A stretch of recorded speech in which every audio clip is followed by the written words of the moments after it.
Well, this is our motel here in downtown Sacramento called the Vagabond Inn right here. And we're getting ready to leave. We're fixing to go catch the train. And here's the van. They're going to take us to the road station in. They have a free van shuttle thing to go to the airport or wherever you need to go. So anyhow, and I recommend this place if you're ever in Sacramento. The Vagabond Inn. The room was very well done. Bed was super comfortable. I don't think my head was on the pillow more than 10 minutes and I was out like a light. So anyway, if you're ever in Sacramento, you got to hit the Vagabond Inn as a place to stay. They also have a pool and a hot tub here, but we didn't get involved in that. But maybe I could walk over here and get a little bit of the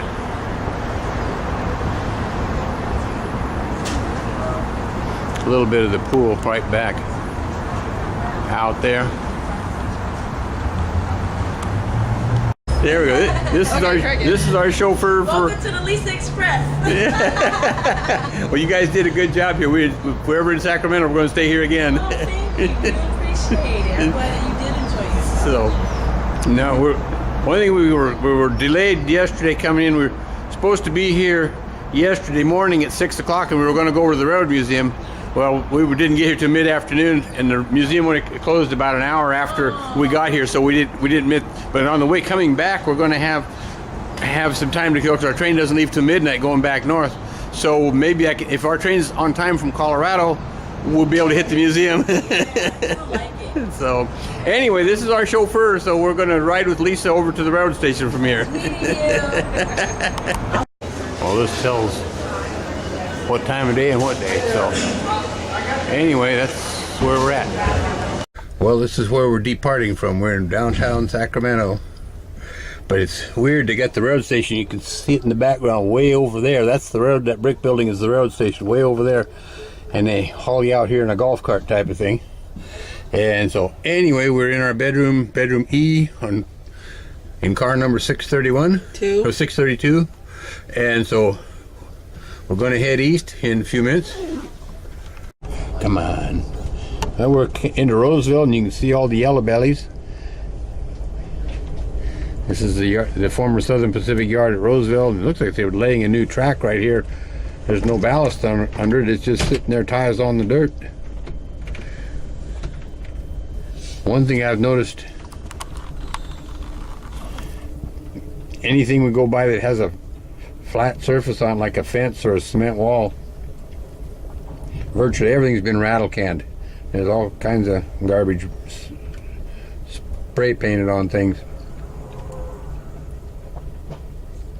But this is the old Southern Pacific shop area and yard at Roseville. Got some loads of lumber going by here. Everything is sitting here parked.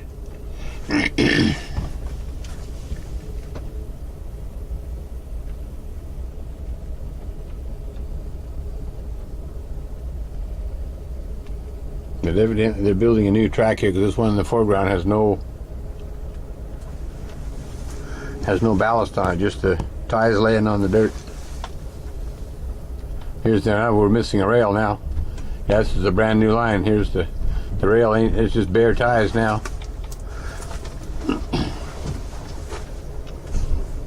Now they ain't even got the ties. The ties are still laying here doing whatever they're doing with them.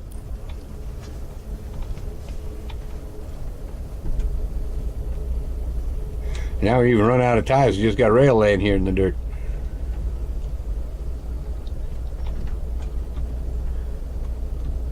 Now we run out of rail and we got just dirt. And more loads of lumber. Oh, we got the rail again now. Just one single rail, no. And here's the ties are still banded together. So they got some kind of a project going on there. There used to be, I guess it's still here, there used to be at Roseville with a large hump yard that Southern Pacific had. I'm not sure. I think it's probably on this side of the train where I'm sitting looking out the window. There's some more yellow bellies over there. Got the yellow peril out here. Got all them yellow bellies in the land of the red-nosed elephants.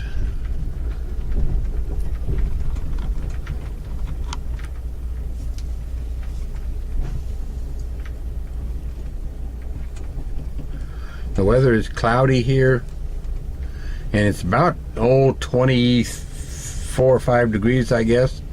It's shirt sleeve weather anyway. 24 or 5 degrees.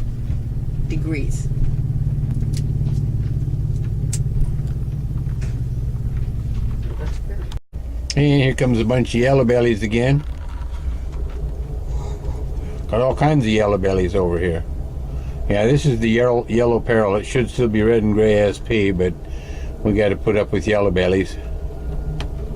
And more yellow bellies. And there's a rotary plow right out there, missing its power unit.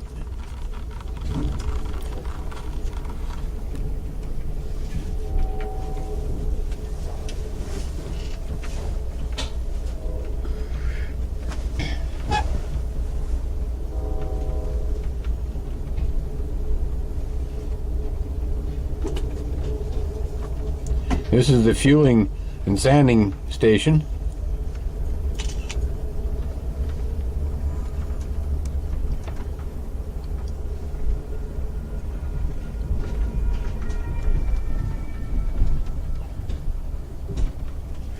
And there's a bay window caboose right out there.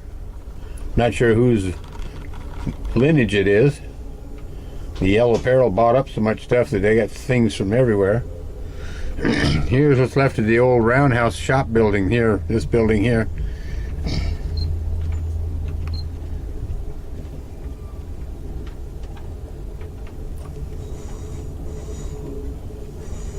And we got a few extra wheels and traction motors sitting around.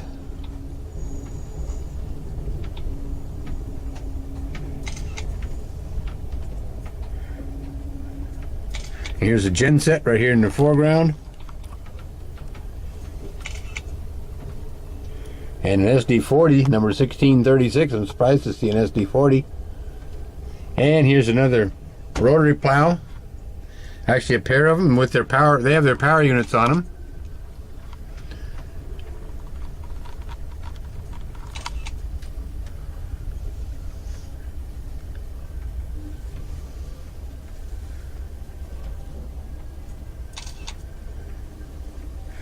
And this engine here, the 566, is a former SP unit. You can see up there where the light bracket for the light show that used to be on it.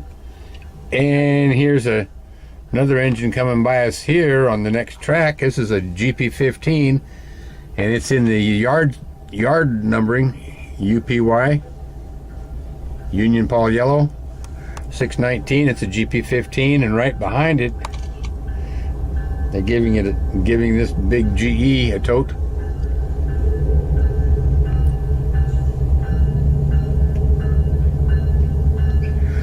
The C45AC, whatever that might be, it's a GE of some form or another.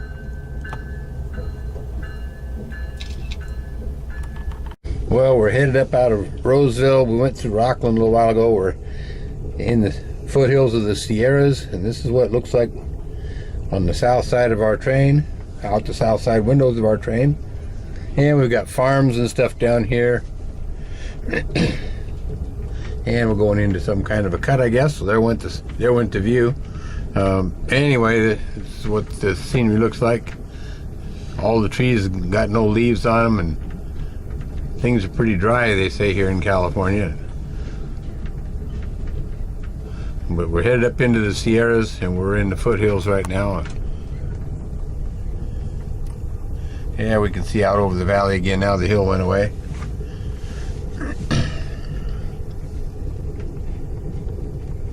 And it's cloudy, which they said they were up over 35, 36 degrees Celsius a few days ago, and now we're only about 25 or so, and that's much better. Much more comfortable. Shirt sleeve weather rather than swimsuit weather. Well, we're up in the Sierras, and you can see we're up in the rocks and the trees. It's actually raining outside.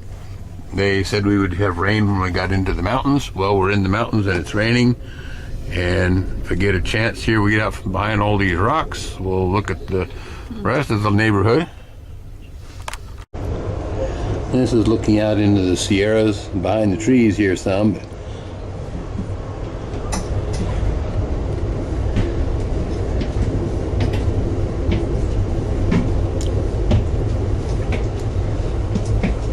You kind of see what the neighborhood looks like a little bit.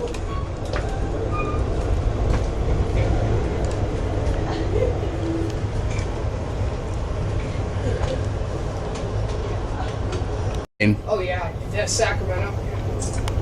Now you can see a little bit, the trees parted for a second there. Yep. Now I can see a little something, but we're still climbing in the Sierras. As I said, we're still. There we got some view of the neighborhood. There we go. I'm not sure exactly where we are, but we're climbing the Sierras. Oh wow. Sorry about that. Well, there's I-70 down there with the highway menace on it, and we're still climbing up here in the mountains. The trains are a lot higher than the highway, and we're going to bypass the old line here. We're going to head into a tunnel. This tunnel was built to bypass the, I think what they called Cape Horn at the time, and you can see the old roadbed outside there. Now we're in a snow shed. Here's the old roadbed that the tunnel bypassed, and you can see the freeway down there. It's actually separated a little bit. The eastbound lanes are down below, and the westbound lanes are over there. And it's kind of rocky up here.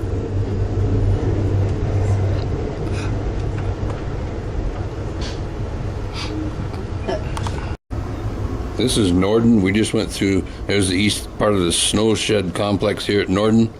So we're up at the top of the Sierras now. We'll be heading down the eastern side. But yeah, this is Norden. The track that's up on this raised area, here's the old original track 1, what's now known as track 1. We're down here on track 2, which is this when the line was double tracked in the early 1900s. But the old original track is up there on the top of that little bank that we're going by. And here's the view out the other side of the train, looking down into the canyons and by the trees. Trees are getting thicker now than they were when we were up before Norden. So we're definitely headed down the east side of the Sierras. And our next stop will be Truckee in about a half an hour or so. And we are on time. Well, we're coming into Truckee, California. And those houses that we're looking at right here are looks like there are some company houses for the railroad employees that live here. But this is Truckee, California. We've just stopped for the coach portion of the train. It's raining pretty good out there, and California did need the rain, so we did pick up rain after we got east of about Auburn. We were on the east side of the Sierras now, headed down more towards Nevada, and we'll get down. When we get to Reno, we'll be so close to hell we can see sparks. So anyway, but this is the beginnings of Truckee, California. This is some of downtown Truckee. And here's the Truckee Railroad Museum, which looks like it's in the old Truckee station. I got a former SP caboose. And here it is, Truckee, California. This is the old SP station. They evidently don't have it staffed anymore. And some more of downtown Truckee. Somebody got a bad batch of enchiladas or something. There's an ambulance there with the lights blinking in the middle of the street.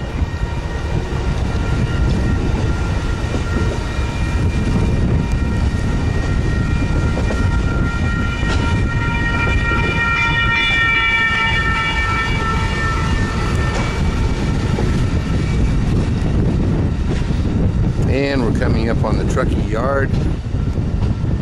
Look over here. See something, the maintenance away equipment. They keep a lot of snow fighting equipment here at Truckee. At least the SP used to. And looks like right here we've got some Jordan spreaders with some yellow belly power. This is set up for snow. You notice they have the locomotives between two Jordan spreaders. You got a Jordan spreader here, the locomotives, and Jordan spreader on the other end. This is for snow in the wintertime. You see, they still have SPMW on the Jordan spreaders, and we saw the rotaries in Roseville. And there's a 10-6 Pullman passenger car sitting right back over there. Recognize it from the windows on it. And it looks like there's also a rotary over there. Anyway, we're now headed out of Truckee, headed back into wherever we're headed into. We'll be going into Reno, as I mentioned earlier. And Reno is so close to hell you can see sparks. And we're kind of looking back at Truckee a little bit, and we're headed down the road. Now the water down here is the Truckee River.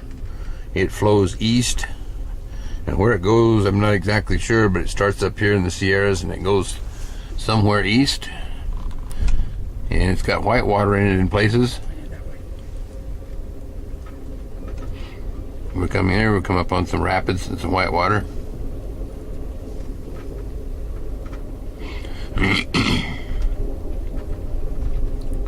But yeah, we're on the east side of the Sierras, headed for Nevada. At times we can see I-70. Right now the freeway is on the other side of the hill. We can't see it from where we're at right now.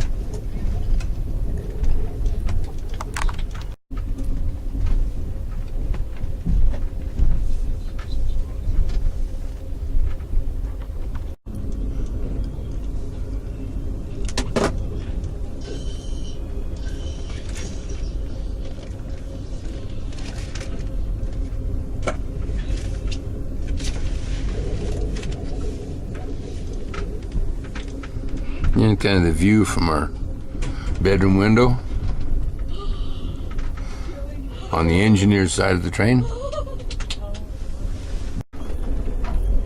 Well, we're in desolate downtown Nevada. There's absolutely nothing out here, just these hills. And once in a while, all by itself, like right out here, there's a tree. But other than that, there ain't nothing out here in Nevada. We're just east of Reno, on our way to Winnemucca and Elko, and there ain't a whole lot out here at all.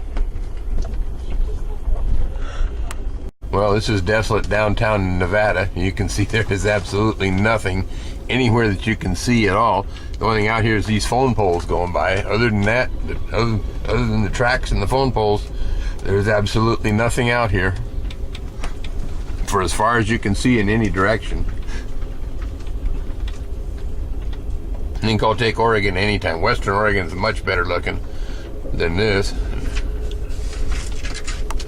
Well, we're still in desolate downtown Nevada, and I don't know if I can pull this in or not, but there's rain on our windows, but out there in the desert is I-80, the freeway.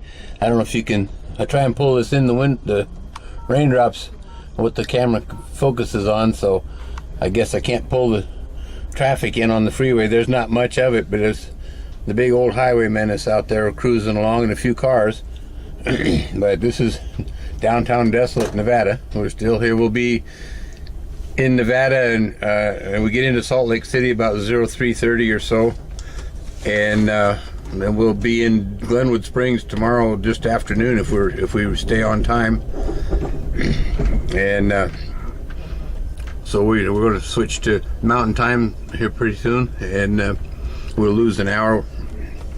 And we'll if I remember right, we'll be into Salt Lake City around 0300 or so, and then we go through Green River and Helper and some of those places before we get to Glenwood Springs. And then of course we're getting off at Glenwood Springs.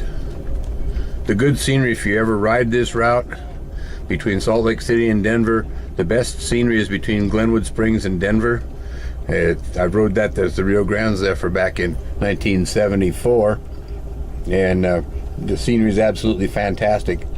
The one thing that this train does not have is a Vistadome car. Vistadome cars, you can see all directions. These you can see out the side pretty good, but nothing forward and nothing backwards. So anyway, we're continuing across downtown desolate Nevada, and we'll get back to you later. Well, we're in downtown Salt Lake City. We arrived here on time at 0300. It's now 0630. There's been a washout east of here. Between here and Denver, they haven't said exactly where it is, but between here and Denver, so here's the tail end of our train, the last Pullman. This is our Pullman right here, the one we're in. Car number 632, as you can see here. And we're upstairs in bedroom E, which is up there someplace on the other side of the car. So we're in downtown Salt Lake City, and we're going to be here for a while, I guess. Coming down from Longview to Klamath Falls, we were on time into Klamath Falls. There was a forest fire about 100 miles south of Klamath Falls that was on both sides of the track, and to fight the fire, they had to close the track. We sat for 7 hours at Klamath Falls. Well, we've been sitting here now for 3 hours, and we're not sure how long we're going to be still here. So we'll walk up the outside of the train instead of the inside of the train. And you see our dining car people here are taking out the trash.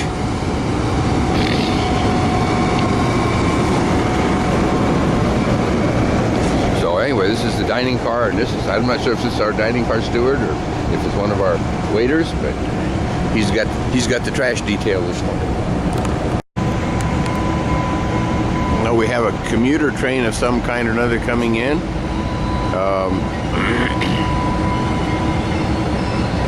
It looks like it's going to stop up there.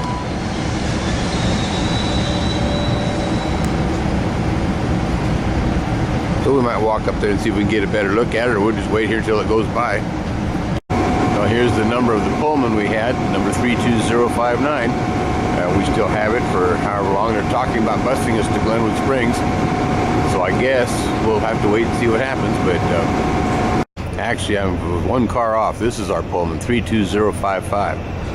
The other car is 631. We're in 632, as I mentioned earlier. So anyway, this is our car here, the 32055, and we'll go up and check out the commuter train, I guess. Well, here goes the commute train. Didn't have to walk up that far. Listen to them flangers squeaking. The Utah Transit Authority says here in the fine print. And it looks like you got double-decker cars and a single-decker car, and it's a push-pull operation. Should be nobody on this locomotive. It should be all controlled from the lead car of the train.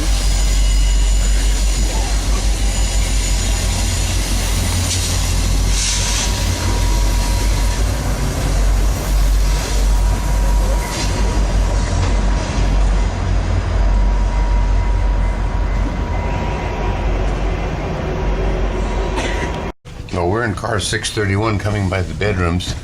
Here's bedroom E, which would be the room we have in our car, 632. And you come around the corner, there's a coffee stand here. And then you go on down, and there's what they call roomettes on each side. This is one of them here. Has kind of worked like the old sections. You got the upper and then the lower seats slide together to make the lower bed. And got a community washroom down the hall. With a bedroom, you get your own private outhouse. So we're going to go into the diner and see if we can't fend off a little starvation. So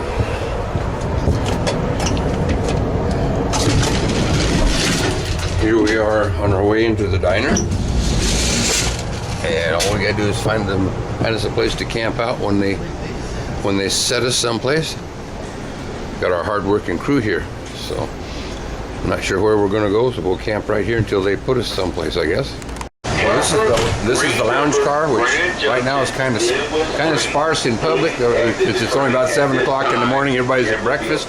But this is the sightseer lounge. You see they have windows up above, so you can see up. And of course the windows here, and then they've got the sofa areas and seating areas here with swivel chairs and stuff. And then you go downstairs. This is the other end of the lounge car with more swivel chairs and seating. As you can see, we have a swivel chair here that you can get in, and then you go downstairs, back past this little service bar here, and you go down the stairs. I'll take you on a scenic tour to the stairway here.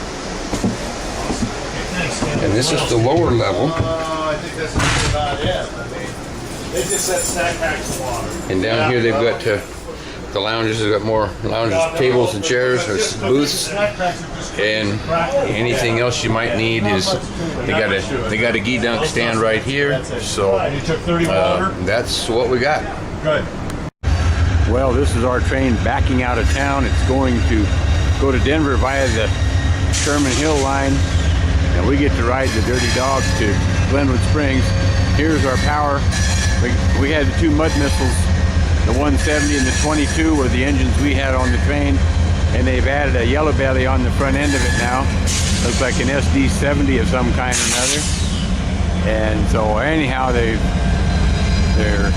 taking the train to Denver via the yellow belly, and going to use the yellow belly engine on it. So that's what's happening to us. So there goes our train without us, with us waiting for the Dirty Dog here at the depot in downtown Salt Lake City.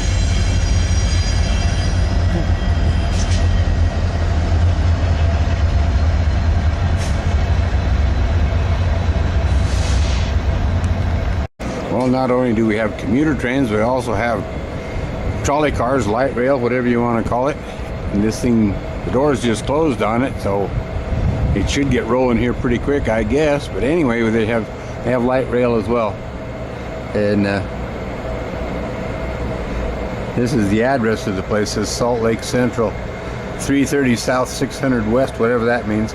I don't understand their street name numbering and naming system here, but anyway, we're sitting here at this station